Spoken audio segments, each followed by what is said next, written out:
नमस्कार, welcome to my channel. माझ्या YouTube चॅनलमध्ये तुमचं सगळ्यांचं स्वागत आहे. तुम्ही जर अजून माझ्या चॅनलला सबस्क्राईब केलं नसेल तर प्लीज सबस्क्राईब करा आणि बेल आयकनला क्लिक करा, म्हणजे जेव्हा जेव्हा मी नवीन रेसिपी अपलोड करीन तुम्हाला त्याचं पॉपअप येईल. थंडीच्या सीझनमध्ये मिळणारे हिरवेगार तुरीचे दाणे, त्याची आपण लिलवा कचोरी कशी बनवायची त्याची रेसिपी आज बघणार आहोत.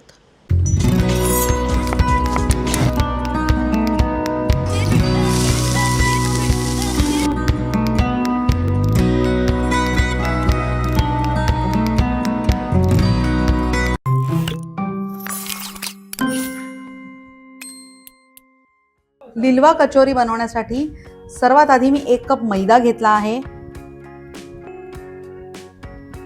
चवीप्रमाणे मीठ घालणार आहे त्याच्यात, आणि ह्याच्यात मी मोहन म्हणून तूप घालणार आहे.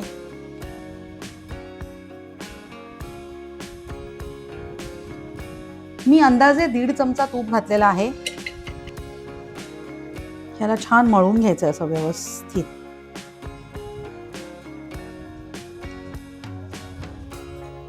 हे बघताय तुम्ही कसं ब्रेड क्रम सारखं दिसतंय, आणि आता ह्याची मुठ्ठी पण वळत आहे. त्यामुळे आता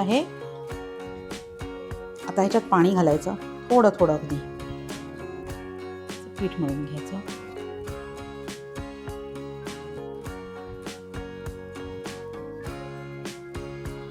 खूप लूज नाही आणि खूप घट्ट नाही असं पीठ भिजवायचं आपल्याला. म्हणजे चपाती आपण जे फुलके करतो किंवा चपाती करतो त्याचं थोडं लूज असतं, पुऱ्यांचं एकदम कडक असतं. तर तेवढं कडक पण नाही आणि लूज पण नाही, असं मधलं पीठ भिजवून घ्यायचं आपल्याला. कुठलंही पीठ भिजवताना असं खोल भांडं घेत चला, म्हणजे पटकन भिजतं पीठ आपलं. बघा, हा आपला गोळा भिजून तयार आहे. पण आता मी याला थोडं मळणार आहे. खूप नाही मळायचं आहे आपल्याला, म्हणजे अगदी परातीत वगैरे घेऊन मळायची गरज नाही आहे. थोडंसं मळायचं आहे. ते पण झालेलं आहे आपलं. गोळा भिजून तयार आहे. आता मी याला थोडा रेस्ट करू देणार, थोडा वेळ झाकून ठेवणार. लिलवा कचोरी ही थंडीत करतात, कारण थंडीत तुरीचे दाणे मिळतात. आता ही रेसिपी तुमच्यापर्यंत जेव्हा पोचेल तोपर्यंत थंडी आलेली असेल आणि हिरवेगार दाणे मिळतील तुम्हाला. मी ही रेसिपी थोडी आधी शूट केली आहे, त्याच्यामुळे मला जसे पाहिजे तसे हिरवेगार दाणे मिळालेले नाही आहेत. तेव्हा हे असे असतात हिरवे तुरीचे दाणे. आता आपण बघूया ह्याचा मसाला कसा करायचा ते. सर्वात आधी मी मिक्सरमध्ये मिरच्या 7-8 मिरच्या घेतल्या आहेत मी, आणि आलं अगदी थोडंसं घालायचं, कारण आपण हिरवा लसूण घेणार आहोत. त्याच्यामुळे आलं अगदी थोडं, नाहीतर आलं जास्ती झालं तर थोडं कडवट लागतं ते. आपण आलं आणि मिरची हे फोडणीत पण घालणार आहोत थोडंसं, त्याच्यामुळे ह्याच्यातलंच आता मी काढून घेणार थोडंसं फोडणीत घालायला. हे बघा, मी आलं आणि मिरचीची पेस्ट काढून घेतली ह्याच्यात, आणि आता ह्याच्यात आपण पुढचं वाटण करणार आहोत. हे सगळे तुरीचे दाणे मी ह्याच्यात टाकणार आहे.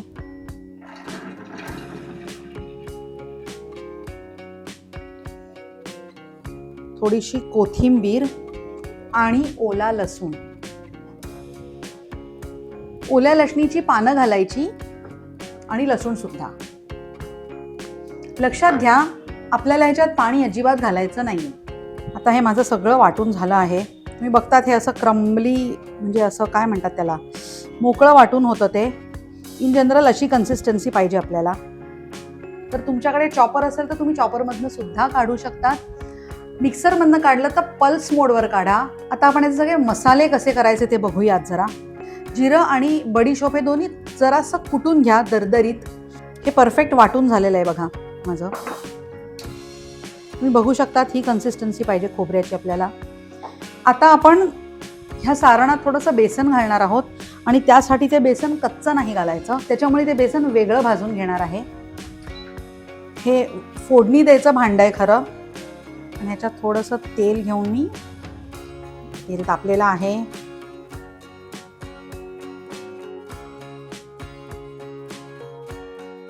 बेसन भाजून झालेलं आहे, तुम्ही बघताय. हे एवढं बेसन भाजून बाजूला ठेवून देणार आहे मी.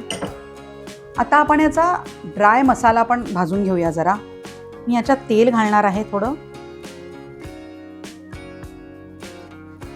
तेल तापलेलं आहे, ह्याच्यात मी हिंग घालणार आहे.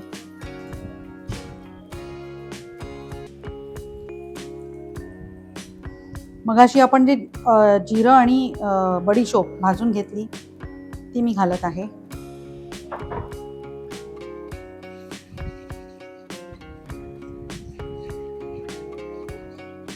घमघमाट वास सुटलेला आहे ह्याचा. आता मी ह्याच्यात घालणार आहे मगाशी आपण जे खोबरं आपण मिक्सरमधनं काढून घेतलं ते घालणार आहे. ते खोबरं भाजलं जाईपर्यंत मी जरा ढवळणार आहे.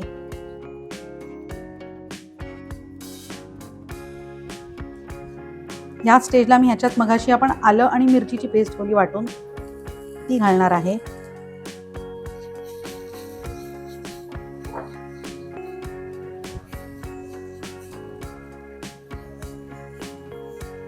पर्पजली ती नंतर घातली, कारण ती आधी घातली असती तर खोबरं आणि हे सगळं भाजलं गेलं नसतं. आता मी बाकीचे मसाले घालणार आहेत. हळद, लाल तिखट, धना जिरं पूड,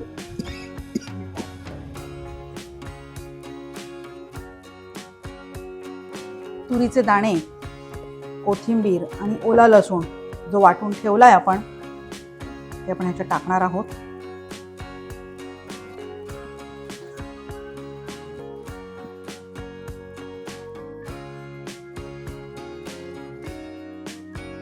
आता ह्याच्यात मी टाकणार आहे चवीप्रमाणे मीठ.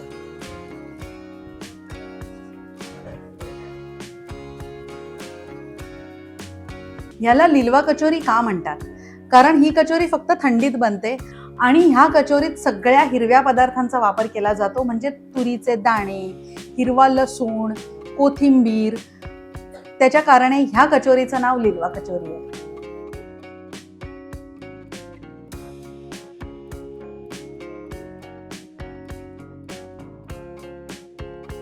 जसं मी तुम्हाला सांगितलं की थंडीच्या सीझनमध्ये हिरव्या गार ज्या तुरीच्या शेंगा मिळतात त्या शेंगांच्या दाण्यांचीच ही बनते. पण मी थंडीच्या आधीच, म्हणजे अजून थंडी पडायला सुरुवात पण नाही झाली आहे, पण तुम्हाला ही थंडी ती रेसिपी तुमच्यापर्यंत पोचवायची होती म्हणून मला मिळाल्या तशा शेंगा मी आणलेल्या आहेत.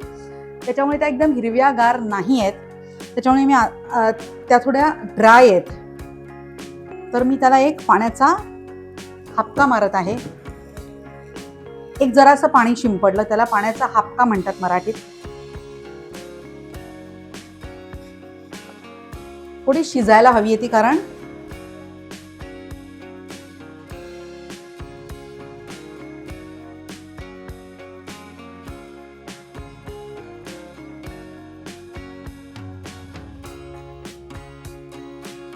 लिंबाचा रस टाकत आहे मी.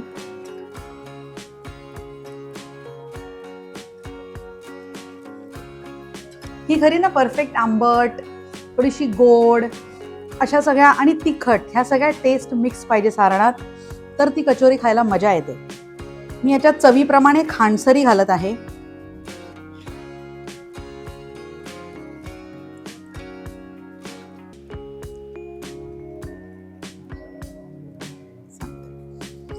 खांडसरी म्हणजे नॉन रिफाइंड शुगर.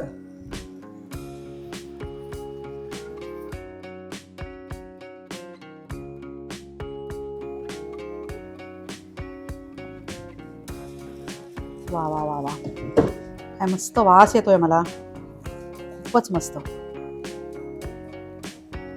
आता ह्याला झाकून शिजवायची गरज नाहीये. आता ह्याला न झाकता मोकळं करायचं. आता ह्याला ह्याच्यात बेसनाच्या ऐवजी म्हणजे शेवगाठी असतात ना आपल्याकडे, तर ते अर्धा कप शेवगाठ्या मिक्सरमधनं काढून टाकलं तरी चालतं.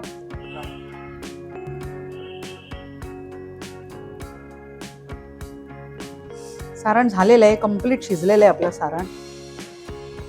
आता मगाशी जे बेसन भाजलेलं ना आपण, ते ह्याच्यावर घालत आहे मी.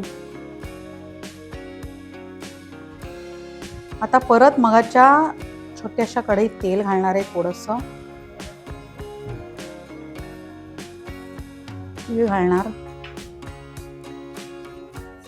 तुम्ही म्हणाल मगाशीच फोडणीत तीळ का नाही घातले, तर त्याचं कारण असं की मला हे तीळ क्रंची ठेवायचे होते थोडे.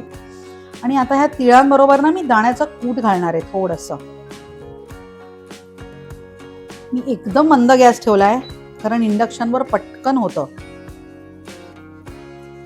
तीळ झालेले, पटकन दाण्याचा कूट घालणार आहे.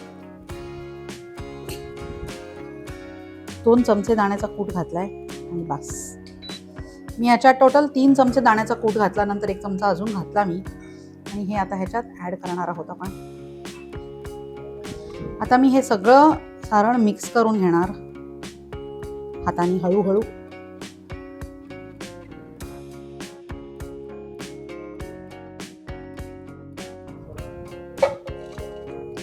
मला ते मगाचं भांडं जरा छोटं पडत होतं कालवायला.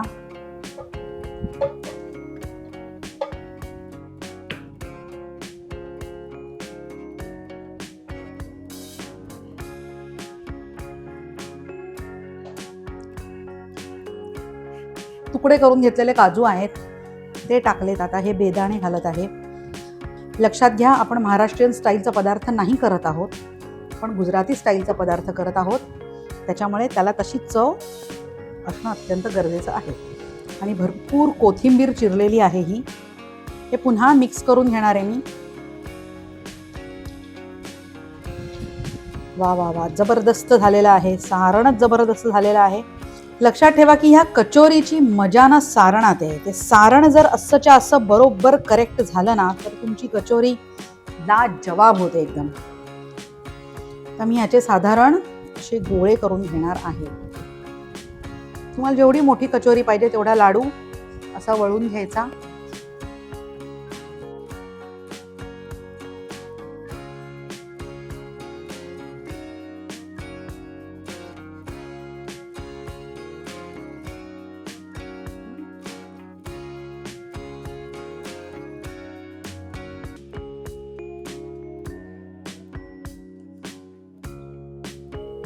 लाटताना ना कडेकडेनी लाटायचा. आणि मैदा ना आपण जेवढी पुरी लाटू ना ती पटकन श्रिंक होणार, कारण मैद्याचा तो नेचर आहे.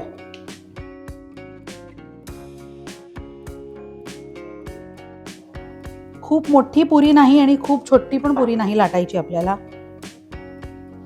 कडेनी पाणी लावून घ्यायचं आपण थोडं. खूप नका लावू पाणी, अगदी थोडंसं. सेंटरमध्ये हा लाडू ठेवायचा आणि म्हणून सारणाचे लाडूच घ्यायचे करून.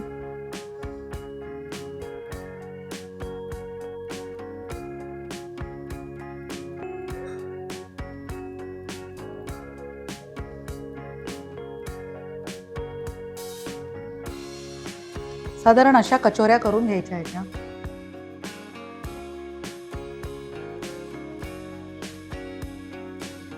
तुम्हाला जर तेलात डायरेक्ट टाकायची भीती वाटत असेल तर तुम्ही असं पण टाकू शकता तेलात.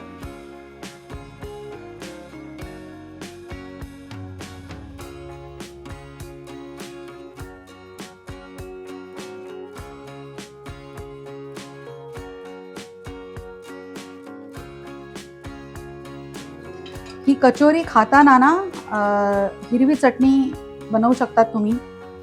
म्हणजे कोथिंबीर, आलं, लसूण, मिरची हिरवी आणि जिरं, मीठ, लिंबू, डाळं थोडंसं घाला किंवा मग शेव घाला त्याच्यात.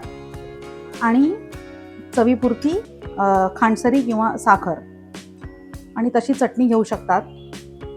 नाहीतर चटणी वगैरे करायची नसेल तर चहाबरोबर नुसती कचोरी सुद्धा अप्रतिम लागते. ह्या कचोरीची स्वतःची एवढी उत्तम अशी चव आहे ना की त्याच्याबरोबर खरी चटणी वगैरे नसली तरीही चालतं.